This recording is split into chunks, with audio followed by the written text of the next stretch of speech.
You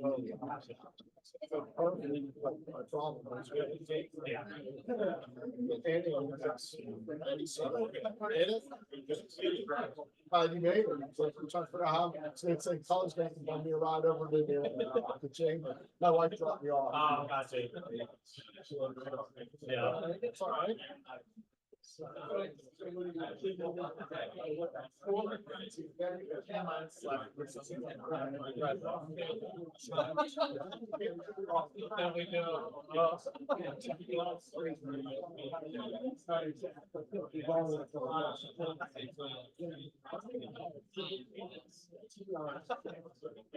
You weren't watching your debate. No, I feel like so once I see it, one of our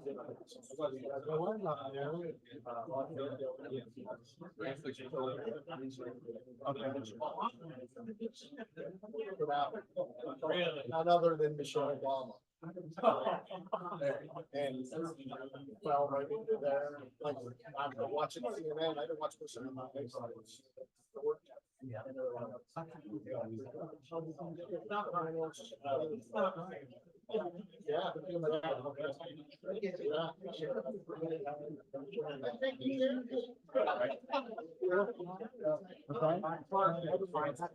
I can hear you.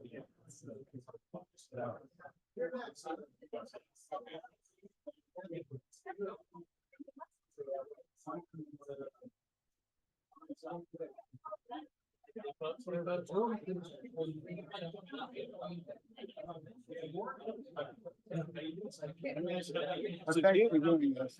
Oh, certainly. Did I hear your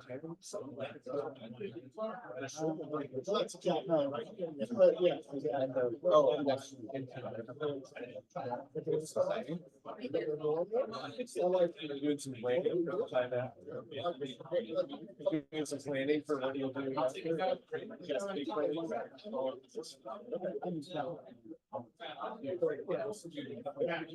Still do something every day. That'd be nice. I have a number of friends that are kind of on that path, like trying to decide when how they want to be their children are finished.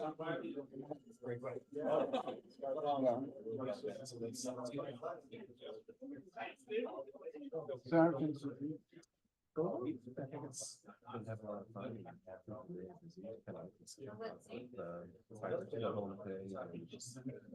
Kind of doing everything all the time. Very busy at the moment, so it's nice. We're in the process of our IT director and a couple of other positions. That'll be nice.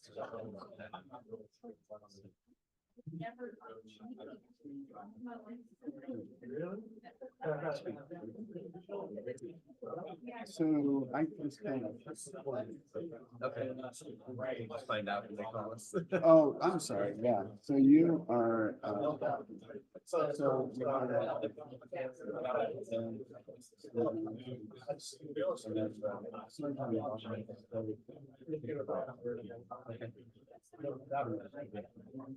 Okay.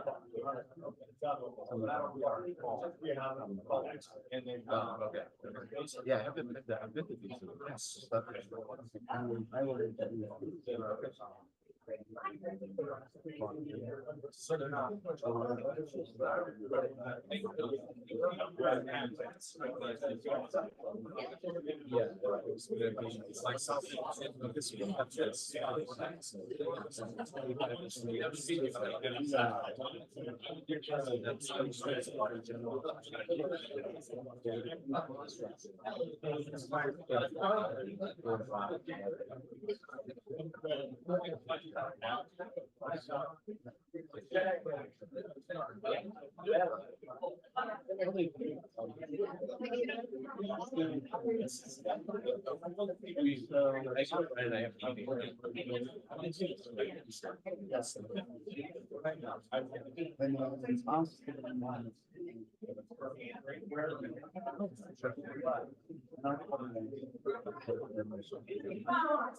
Anyone asks? I'm sure.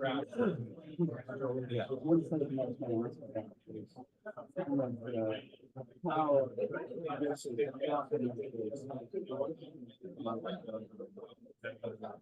and I was going to cover that. Oh, but so, but yeah, I think it's usually in the crowd. We still have our balance, but a number of times, like way prior to COVID, events. There's a section.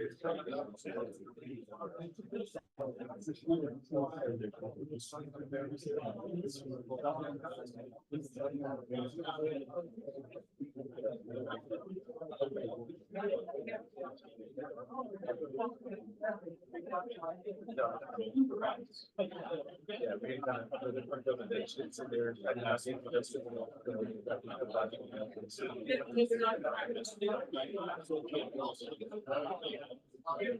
you got made that. Yes. I know.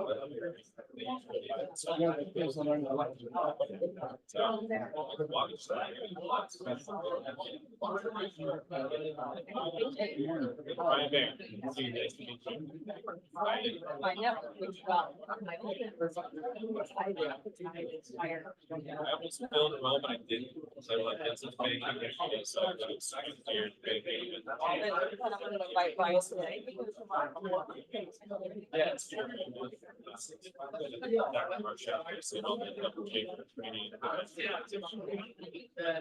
Anyway, it's gonna speak for ideas, so I'm gonna.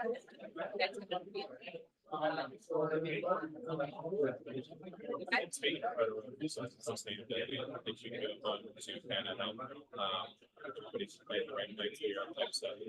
But I'm going to drink on days. I'm making my rounds. I've had some good reception. I give out some free plants. Some people done pretty well. Exactly. And it's like Trish is in the library. She might want to hear. We want to get into libraries. Yeah. We work with questioning Trish about that. What happened to Joe? She didn't run off in the woods. He's not off in the woods, so I'm not sure. Anybody out there? Yeah, we do. Hey, I wanted to make sure that you got a chance to meet you. Yeah, that's so good.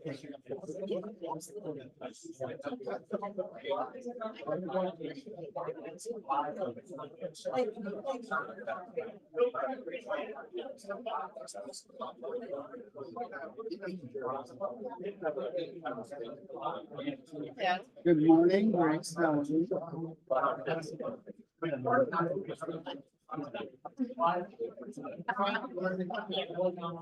Are you having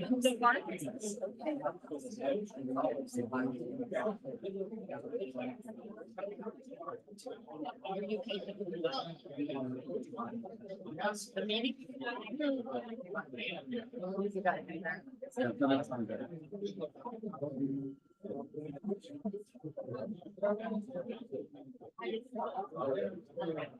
Good morning. You'll take your seats. We'll get started. Thank you.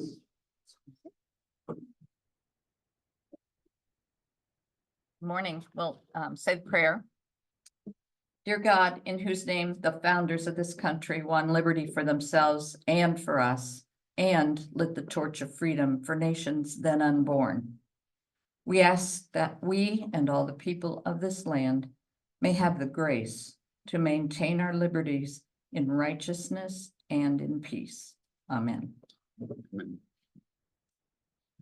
Captain, if you lead the pledge. If you join with me, I pledge allegiance to the flag of the United States of America and to the republic for which it stands, one nation under God, indivisible, with liberty and justice for all. Good morning again. It's great to see such a great turnout. Do we have any announcements? Lou, I know you do.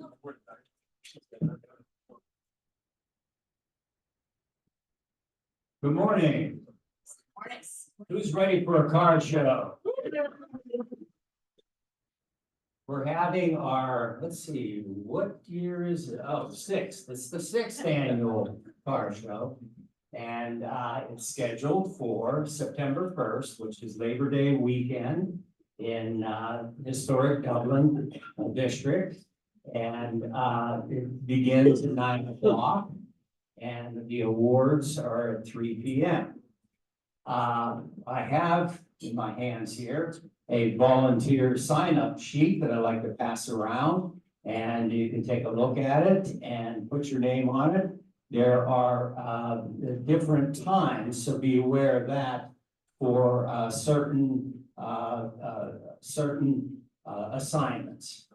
So I want to also mention that if anybody wants to tell people about this, we do have a website, very simple, DublinCarShow.com. And people can sign up there now online. There wasn't the Eventbrite tag on the website. So I'll pass this around. Thank you, Gene. You're welcome. Any other announcements? Claudia? As many of you might know, we are once again going to be parade marshals in the July 4th parade here in Dublin, Ohio. Featuring like city council people, still people, a lot of folks. Anyway, we need some more parade marshals. It's a pretty easy, breezy job. 10:15 at Jason's Deli, we meet up. And generally you're over and done with by 11:30, 12 o'clock. I'm gonna pass this around if you haven't signed up. And if you have signed up, it's really still already. If you haven't signed up, please do. Please. Please do. Good morning, Rotary. Good morning, Rotary. Just to let everybody know, this is not the only fundraiser that we're doing this summer. This busy club is also going to once again get involved in the Dublin Irish Festival. So we traditionally, for those that are new, we traditionally support the city through the transportation and stocking and restocking of the liquor supply and all of the liquor sales positions on there. So it's a fun job. It's a good time for everybody. We have break it down into 4-hour shifts that we try to primarily cover from opening the gates through the closing of the gates each time. So we do need a lot of volunteers, so be looking forward to the announcements and the sign-up sheets. It's a lot of fun. And the Irish Festival is always a wild event. So plan on it. August 2nd through the 4th are the dates of the Irish Festival. So if you're around town, we'd love to have you join us. Thank you. Any other announcements? I know one that was sent out earlier this week is there's a happy hour at the Gateway Brewing in Bridge Park on July 18th from 4:30 to 7. So we'd love to see you there. I do want to welcome one guest virtually, Eric Thompson with VSWC Architects. They're planning on opening a branch in Dublin. So Eric, welcome, and we look forward to you joining us at a meeting soon. Thank you. And our sergeant today is Jim Bandine.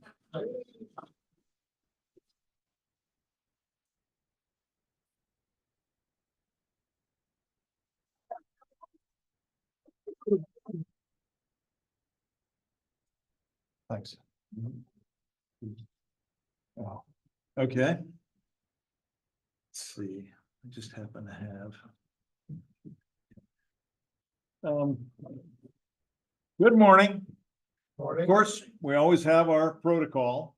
So if you have your badge and your PIN and a business card, you do not owe $1. If you don't have those items, you owe $1. I've been asked if we could do some happy bucks this morning.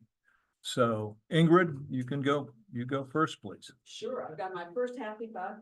I just wanted to let everybody know we had a district wrap-up meeting this week. And we met our goal of over $250,000 from our district Portfolio Plus. And this plus two did its share because we not only had over 40 people on the Portfolio Plus, this last year, but we also added an extra $1,000 and still came in under budget. So over 250,000 for polio from this district. So congratulations. Do you have a basket? Yes, yes. There it is. Got it. Anyone else? Happy Buck. Go ahead, We Ron. donate 20 happy bucks today. Yeah. And it's an anniversary day, so this is $1 for every year I've been a member of this club. Congratulations. John? So I wanted to make sure that everybody tells my wife the next time I see her that I did this. But tomorrow is our 51st wedding anniversary. Oh, congratulations. $1 to do that. John, keep standing, because I think you just had a birthday yesterday or the day before, didn't we? I did. Happy birthday. Happy birthday. Anyone else? Okay, I have a couple of items. It's amazing what you can find on Google. I looked up a few things about 4th of July trivia. I'll just ask a couple of them, but what is the total number of people who signed the Declaration of Independence? Does anyone know? 56. And who has the largest signature? There you go. Every 4th of July, what food is most commonly consumed? Hot dogs. Now, how many would you guesstimate? 150 million. Exactly, 150 million. Very good. You win a free hot dog. What was the estimated population of the United States on July 4th, 1776? 2.5 million, and metropolitan Columbus is 1.8, if that gives you any idea of the number of people that were scattered across America. The other question is, during World War II, where was the Declaration of Independence stored? Where's all your money? Fort Knox, correct. With that, just little fun facts. Oh, what is the location of the nation's oldest 4th of July parade? Bristol, Rhode Island. And there were fireworks at the first Independence Day celebration back in 1777. Let's see, the big pot is $20. Or the big pot is $144 and the small pot is $20. If someone would draw, one of our guests here, you would draw a number, please. Okay. The number is 8893. Okay, large pot or small pot? I'll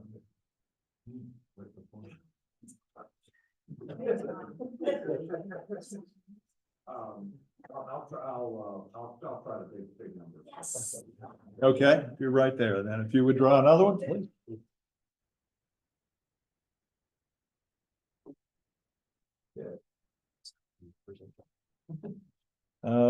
8894. Thank you. Well, that makes it easy. Okay. You two splitting this? Is that the idea? I'm at the parking lot. I'd also like to introduce our guest this morning. Emmett, actually, if you would introduce your guests, please, for us. Thank you. Good morning. We have our Rotary Youth Exchange person, Christina Hovikovi from Finland.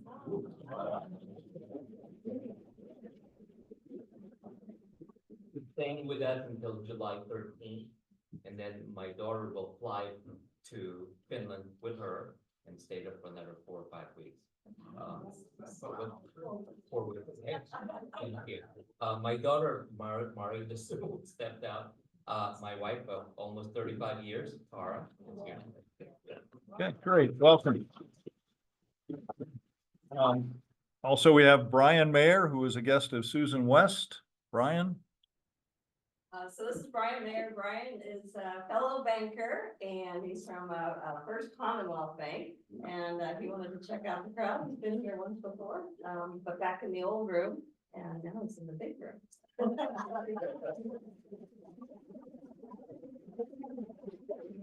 Mike Jewell is a guest of Rich Weber. Mike? Right? You guys, some of you may remember Mike, he was a member, a few years back. When he was the Children's at Home, I believe. Well, Title Health, Dublin Methodist. Yeah, and, he's retired and now he is president of the Highlands, or the Dublin Historical Society, so looking to come back. Right? Susan, your guest is Jennifer Bruner. Yes.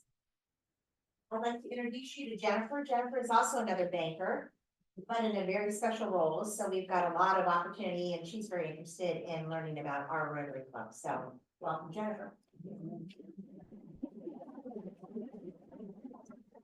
And we also have Trish Piladio. Piliato, okay.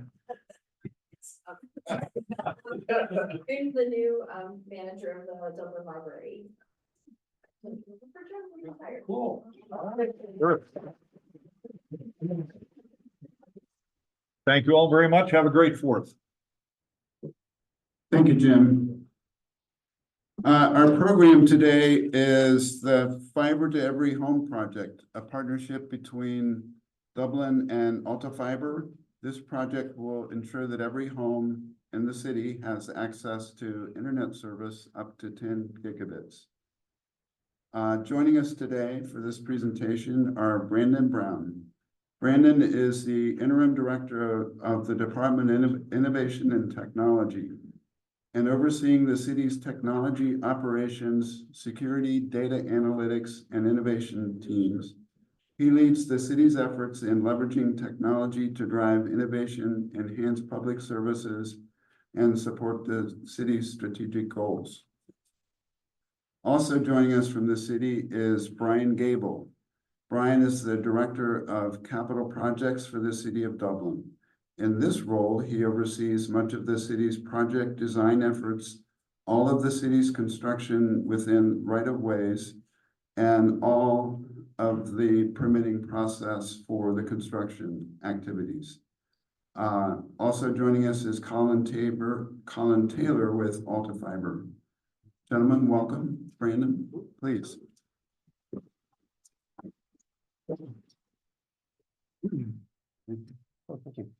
Good morning, all. I recognize some of you from our Citizen University program, things like State of the City, many other city functions. You may recognize me from past meetings. I've been here quite a while. I've been with the city for, I think August will be my 21st year, or the end of my 21st year. So I've had many different roles in our technology groups. A lot of my focus was spent with our digital mapping, GIS, and data analytics and those types of things. I've been helping our whole entire technology outfit lately. And so when I first started this role, I got to walk into the contract negotiations with Alta Fiber in this project, and I've been involved ever since. And our friend Brian will be here to tell you a little bit about how things are going out in the world as well. But I'd like to give you a little background and, excuse me, a little information in general about when we talk about fiber and what that really is. And my first exposure to that was when I was a senior in high school and I was in our advanced physics class and we had to find a project to do. And there was something new called fiber optics, or newish. And so we did this really cool experiment where we had a light table and tons of mirrors and little army men, and then big giant tubes of glass that were probably this big, but they were curved, and so that the students could learn how light can move through glass and how data and information can be transmitted. And little did I know that many, many, many years later that I would be involved in something like this. But what fiber does, and our former city manager, Dana McDaniel, had foresight, and he had experience with the National Guard in Iraq with connections to buildings. And how do you connect different buildings across long distances with very low latency so that data, voice, video, and all these things can be transmitted quickly? And he brought some of the lessons he learned from his deployments back to the city And the idea of Dublink was born, and I'll get to that in just a moment. But fiber offers some benefits over some of the different types of technologies where speed is huge. You'll hear a lot about different speeds, and everybody knows about speed, and everyone's doing a lot of streaming. We heard some stories this morning even about grandchildren and others that get sad when they come visit because there's just not as much Bluey or Wi-Fi or whatever they're watching, right? So all of this helps, but really when we think about the city and our strategic framework as far as being sustainable and especially resilient, fiber is a very, very resilient way to send communications around a city, a state, a country, across the world. So I highly suggest if you ever get a chance, I'm very nerdy, but look up subterranean fiber, right? And you'll see the fiber that goes across the world and across the oceans. And it's just a beautiful map of the world. It's really, really interesting. But what fiber does is it's a way that light is transmitted and received and processed. And so data, zeros and ones, are transmitted across that. So we just kind of set the stage with fiber and what that is. And there's a little picture of what those look like. And Colin can probably speak to it a little bit more. But a lot of these strands at this point are about the size of a hair, if that. So we can fit many, many strands of fiber in very small tubes. And you'll get to see some different images of how all that works together in just a moment. I do want to talk to you about Dublink, and Dublink is something that's been around since the late 90s. And Dublink is our primary transmittal for city buildings, connecting our own buildings. And we also utilize it as an economic development tool, which has been very successful here in Dublin. We also utilize it to be a regional partner and a state partner. So we're connected to Ohio Supercomputing Center. We're connected to local data centers here. We're connected and we help the schools. We help all kinds of businesses run their operations over fiber that we built. And we think of it as a piece of our infrastructure. And so what Dublink was a way to do two things. One is spur economic development, actually three things. Help with city services, and three, to protect our right-of-ways. So as we build roads and as we're working and seeing the built environment around us, whenever a new subdivision or a new business park comes in, telecom communications need to get there as well. And Dublin is known for pristine looks and not having lots of above ground telecommunications and power lines and those types of things. And so the place to go is underground. So every time someone comes in, we don't want them digging up the same pieces of roadway to bury their utilities.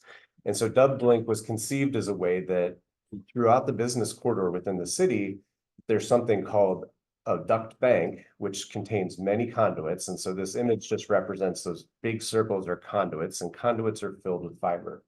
And so we partner with a local company in a private public partnership to manage and run this. And so if you own a cable company or someone else and you want to reach somewhere in Dublin, if Dublink conduit is available or the Dublink duct bank is available, you'll put your facilities within there. So we eliminate more road digging and disturbances.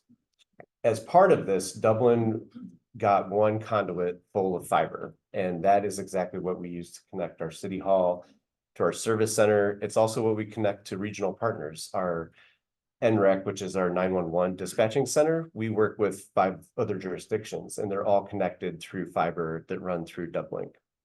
And Dublink goes a little further than just within the city. So we can see here the red lines are kind of like the backbone of what Dublink is. The city also leases or borrows or trades for other fiber to connect further away facilities and various other things as well. And when we look at connecting things like schools, those are not right in the core of Dublin, they're kind of all over. So you'll see that that is kind of within Dublin, but we also had purchased a ring around the whole of Central Ohio. And this has been very beneficial for economic development, as we have satellite and main offices in Dublin that have satellite or main offices in downtown Columbus. And so we actually have this outer ring of fiber that stretches all the way around 270 and through downtown. And that allows us to do a lot of different things, either connect to partners, and we also lease what's called dark fiber. So we don't send the light, we don't send the data. Think of it as we built a turnpike almost, and we lease that and let people utilize that. So all of those things combined really have helped the business community and really helped the health of our economic development here in Dublin. And over time, we started to hear from residents saying, hey, I want Dublink for my home. And we're like, ooh, that's an interesting proposition. And the way Dublin's grown is interesting, and with kind of old telecommunications franchise agreements and boundaries, we happen to sit in 3 counties here in Dublin. And those boundaries don't always lend themselves well to services. And so we spent quite a while speaking to a lot of different residents, doing a lot of surveys to try to understand what was happening in the community. Where were areas without choice is one of the main things we were looking at. Where didn't you have choice to find whatever types of speeds you wanted or connectivity that you wanted? And so that started a process where then we looked at the industry and we hired a consultant to help us really understand what would it take to be a city to help build this environment for our residents. Instead of building and operating, which was a potential option, we have peers around the country that do that. There's many different models. And so the model we landed on was a public-private partnership. And so you'll hear from Colin from Alta Fiber today, but we spent time then putting that out to bid, talking to many different vendors, selecting a vendor, working through contracts and getting started. And right now, as Brian will show you, you can go out and you can find Alta Fiber working in the community, and all of the fiber will pass every single home within the next 3 years. At this point, about 2.5 years, or a little less. So that is our rough and general timeline. And I'd love for Brian to be able to tell you how this is getting implemented actually physically and in the field. Thank you, Brandon. Yeah, so overall, as Brandon mentioned, we're in kind of the first of generally 3 years of construction for Alta Fiber. Ultimately, they're going to be, the main owner of the conduit and operator of the fiber optic network that'll go throughout the entire city. And, as Brandon showed, you can see that Doublink only goes through portions of, kind of the city center, we'll say, around the highways and some of the commercial areas. But there are large portions of the city where, Doublink doesn't reach. And so Alta Fiber has to build all of that. I think we've been kind of talking, a bit in the office, and I'm not sure we've ever had a job that impacts every single resident's property and impacts every single commercial property in the city. So on our end, and even Alta Fibers, this is a pretty big job overall.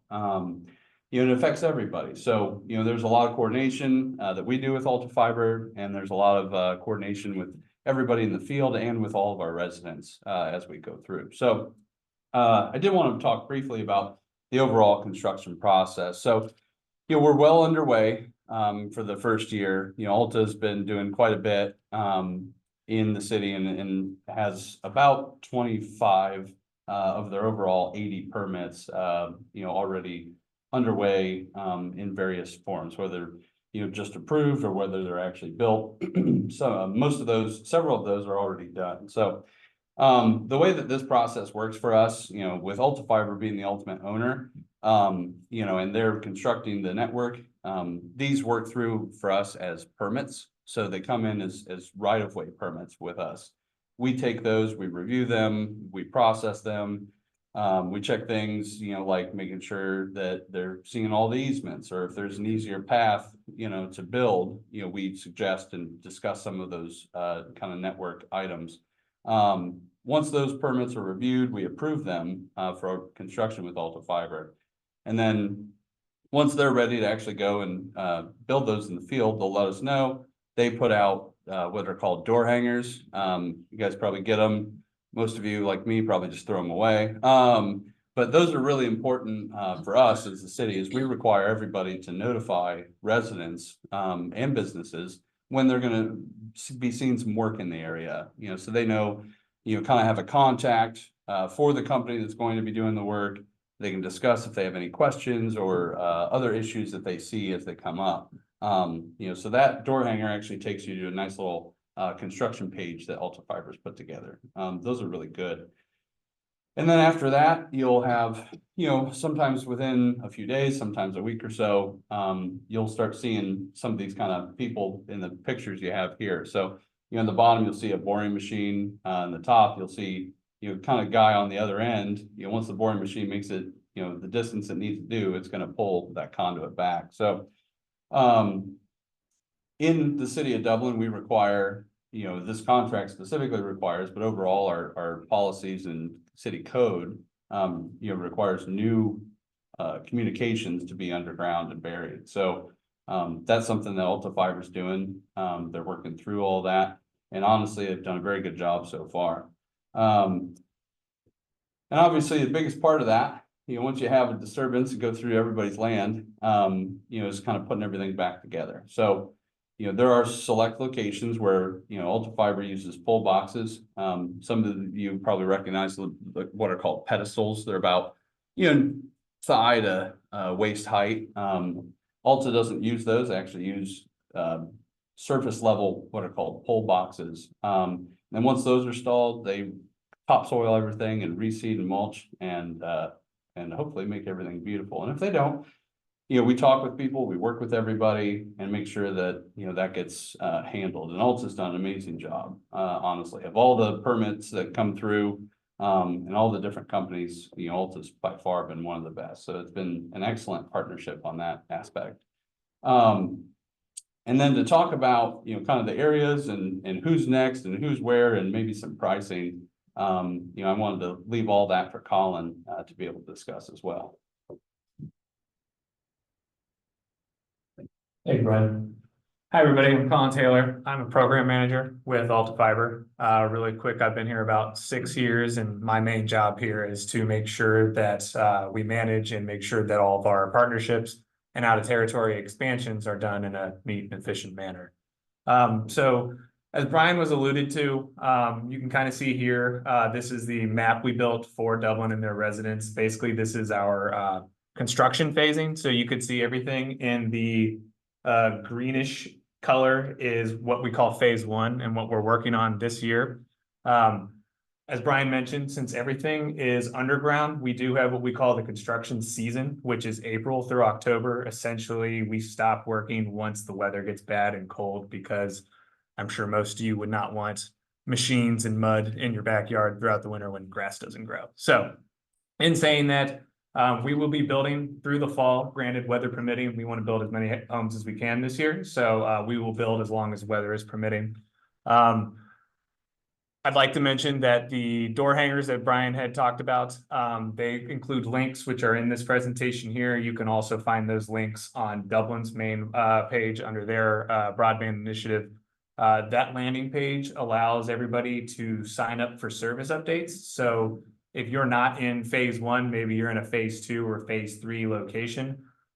If you sign up for those updates, we retroactively reach out to you 60, 90, 30 days beforehand to let you know that, hey, we're coming. If you have questions, please let us know. We have forms on that website because I know a lot of people have underground irrigation systems, dog fences, and they're not always identified when you call for 811 for dig. Please let us know. That website is a tool for you residents to be able to sign up for those updates and let us know. Our team, especially when it comes to restoration, is very, they're graded very highly on these reports. So we have a whole spreadsheet tracking any issues that you have. Please reach out to us. Restoration is very important for us. I deal with a lot of restoration issues, just calls. I don't mind them. Bring them in, please. Also, I'd also like to really quickly, if you look at pricing here, I know that is a big question for everybody. What you see here is what's on our main page. So this is Cincinnati standard pricing. We don't have Dublin pricing yet. That will be announced in the fall. However, as part of the contract with Dublin, Dublin gets at or better rates as our home market in Cincinnati. So you can kind of see here really what the prices are, very competitive. As technology increases, speeds go up, prices go down. So my presentation is pretty short and sweet. I really wanted to give you folks time to answer questions. Anything that's on your mind, please feel free to ask me. Well, thank you for being here. I'm on your lists to get notifications. What I'm trying to figure out is which services will this compare to or substitute? Where are the service providers, the content providers? Do I still have Spectrum? Do I still have AT&T? Where does Alta connect me to the world? So what we do is we have fiber to the home, FTTH. So that means all the fiber that we bring in goes directly to your house. So to clarify on that, basically, if you have fiber to the home, you don't share connections. It's your own connection. We're obviously our separate company, so you could still order Spectrum, AT&T, we're our own service. But you get basically the full pipe that you order. So if you order a gig, you get a gig. We can get rid of Spectrum. Yes. That's what I like to see. Is there a plan that? In the back. So, I think probably one of my, complaints about my current, internet, service provider, who shall remain unnamed, it's that, I've got good speed, but the internet is unreliable and cuts out, a lot, and so I guess can I expect better, service with respect to the fiber? Absolutely. If I had to guess, a lot of the incumbent services in areas that don't have a lot of fiber is most likely copper, and that's where a lot of your service interruptions come from. When it rains, it messes with copper. Copper can only carry up to a certain bandwidth. Fiber is scalable. So you hear talking about a 10 gig network. Our fiber is going to be your grandkids' technology services in the future. That's how reliable and how durable it is, and it's scalable. So right now, we don't offer 10 gig because there's no device out there to provide 10 gig. However, once the technology increases, you can go 10, 15, 20, it scales. So yes, the reliability and the fact that it's underground makes it pretty much 99.99% reliable any time of the day. I have, in real estate development, condominium developments. I also have large home communities where they have homeowners association that makes all the buying decisions for these kinds of services. Is that something that would have to go through you and then to that full service provider? Can the individual homeowner in those communities or condo owners in those communities sign up for the service without having the whole community do that? Yes, so we classify those as MDUs, multi-dwelling units. Usually that happens with apartments, condominiums, associations, and you can kind of see here, they're sprinkled in these dark gray circles throughout here. A lot of the issues when it comes to MDUs for us specifically is we require ROEs, a right of entry, basically private easements to get onto these properties. And some of these properties have bulk agreements with Spectrum, AT&T, where it's not so easy for us to say, resident A wants to order our service, but the condo association has a contract with Spectrum. We can't really do anything about that. So what we're doing as part of this initiative and why you see MDUs at the end of this project is we want to get our fiber in a timely fashion. Once our fiber's in, we have an entire MDU team dedicated to calling on these HOAs and associations to basically say, what agreements do you have today? Do you want our services? Do you want to sign a bulk agreement, marketing agreement, et cetera? And basically they come in after the fact and then do those deals, and then your individual residents can then order from there. Thank you. Anything else? Question? Yes, sir. Would your service require digging on your property all the way to the house to put in these fiber optic lines, or would it just be going to the box? So our fiber, backbone fiber, as Brian was showing, goes into those pull boxes. That's where our fiber sits on the street today. When you go to order, you'll place a service call into us, and one of our techs will come out. And then, yes, what we do is called a B-wire. We'll basically trench from the pull box to the designated area in your house, basically where probably the current internet is going in today. The trench is, I think, about 2 to 3 feet deep. They basically lay a wire in the trench. We have a separate team come out, which then buries and restores it. Our B wires have tracers in it, so they do show up when you call to dig in the future. So if you have future landscaping, they'll be able to identify it so they don't cut your service. Is this entire project a project that encompasses the corporate limitations of Dublin, or pass that to the school district of Dublin? What's the boundaries of The boundary is the city limits of Dublin. Anything else? Yes, sir. Hardware you put in the.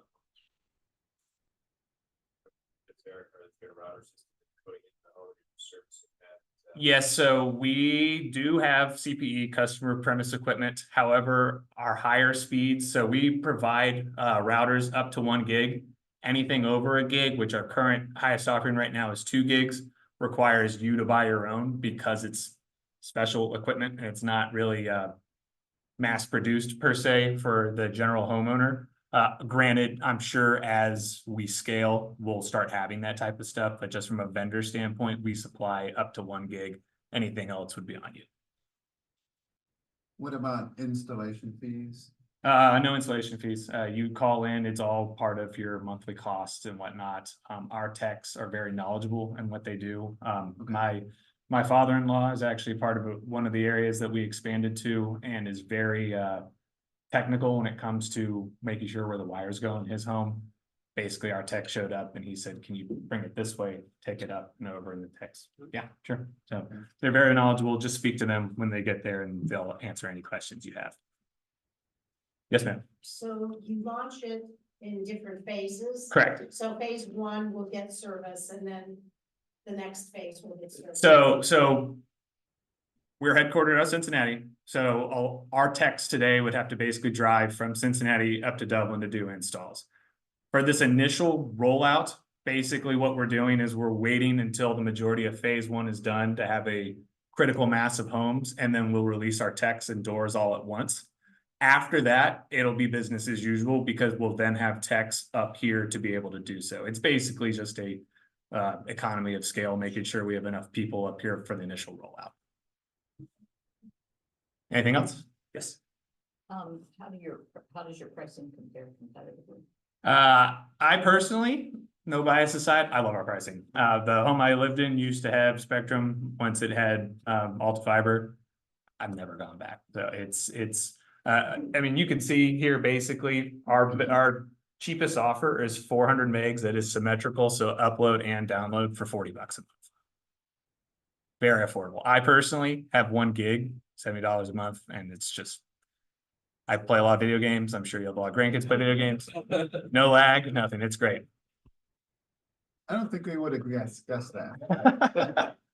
Yes, sir. Other than the door handlers, how are you going to notify all the residents of Dublin that this is happening? Yes, so we do door hangers. We also do direct mailers. You should get those in the mail. I believe they're up to 30 days beforehand. We'll be releasing a next marketing round of direct mailers in August, and that will contain more product specific information to be able to kind of prep the residents for what to order. But basically we do door hangers and direct mailers. And if you sign up for service updates, we'll also send you push notifications and emails. Yes, sir. A last question. In the future, will there be an opportunity for these AT&T Spectrums of the world to contract their services through your fiber optic? No, they would be purchasing or placing their own fiber if they so wish to do so. I guess my thing is, if you look at the greater Dublin market, Mhm. I'm sure there's a few people here that use cable television. I don't know who they might be, but I mean, what kind of market share are you hoping to grab? It means it's almost like I'm either on board with you or I'm going to be parallel with it. What are you seeing? Yeah, so I like how you mentioned cable television. So our current offering is internet only, and that is strictly due to basically called a DMA, which is a distribution area for TV rights. So that's something that we don't own the Columbus market, we're a Cincinnati market, so we offer internet only. However, we have over-the-top services. So if you want to do YouTube TV, which is what I personally have at home, then you can do television services with blazing fast internet. So you can kind of ditch the cable and then do over-the-top type stuff like that. But in terms, sorry to answer your question from a market share, I mean, we want all of it. It's internet, you know, again, not so much TV, but if you have another internet provider, we want that business. So, yes, ma'am. Before this, since your company is located in Cincinnati, what if this word gets around and other cities want to do it? How do they do it? They would reach out to actually be my boss or my colleagues over here, Dan Driscoll, Rob Shima. They've had conversations with other municipalities who've been interested in fiber. We do have on our homepage, if you go up to our toolbar, there is a future markets tab, which basically shows our expansion areas. And there's a form at the bottom to basically say, hey, I'm a business owner, I'm a municipality government official, and I want to bring fiber here. Who do I talk to? Fill out that form and we'll reach out. Dublin has been a big focus. You're going to get through all the phases. Mhm. If another city tags on to that, wanting that service, we finish that one first before you start. Absolutely, absolutely. As Brian mentioned, private-public partnership, Dublin has been great partners and they are leading the forefront when it comes to laying fiber. So yes, if someone else wants to get added, there's a queue and Dublin's at the top. Yes, sir. Maybe you answered, what is the target date to finish government? By 2026. 26? Yes. I'm going to ask a question and it's really for Brandon. Sure. What's the tie-in to the overall economic development plans for the city? I mean, how does this complement that? Sure. Thanks, Gene. We do see this as a part of the economic development strategy. When you think about the number of people that work from home, for instance, and that was a large community that we heard from in all of our outreach and surveys and all of those types of things. When we just think about how lifestyles have changed and how access to not even just working from home, but also having your home be a place where you could do education, home healthcare, a number of different types of services. And the way that ties into economic development is that we want people to live here and work here, as the income tax is what generates most of our funding. And so by providing that environment, not just in office buildings and office spaces, and changing a little bit with the environment, that gives us another avenue to do that. Additionally, economic development is so much bigger, and our friend Jeremiah Gracia, who's our director of that division, talks about how all the departments in the city are really economic development. Because even if someone is building a new business or headquarters here, typically they're doing that because a CEO, a president, board members want somewhere really nice to live, which Dublin happens to be. And so that's another attractor as well. And so this is a furtherance of that. It's for the residents, but we also see plays with that. As a city itself, then some of our city services, we will actually be utilizing some of Alta Fiber's fiber as well, which helps lower our costs so we don't have to lease or build more fiber of our own. So. Thank you. Thank you, everyone. So Brandon, Colin, Brian, thank you so much. This is a great presentation.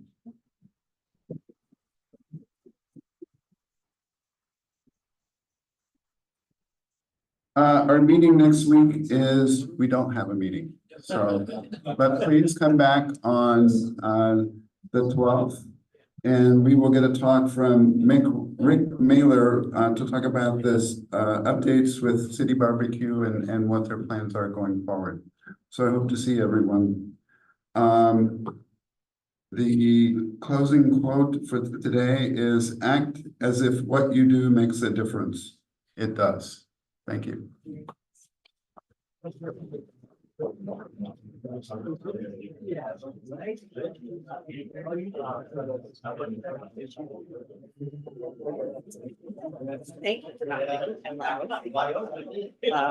I told all three of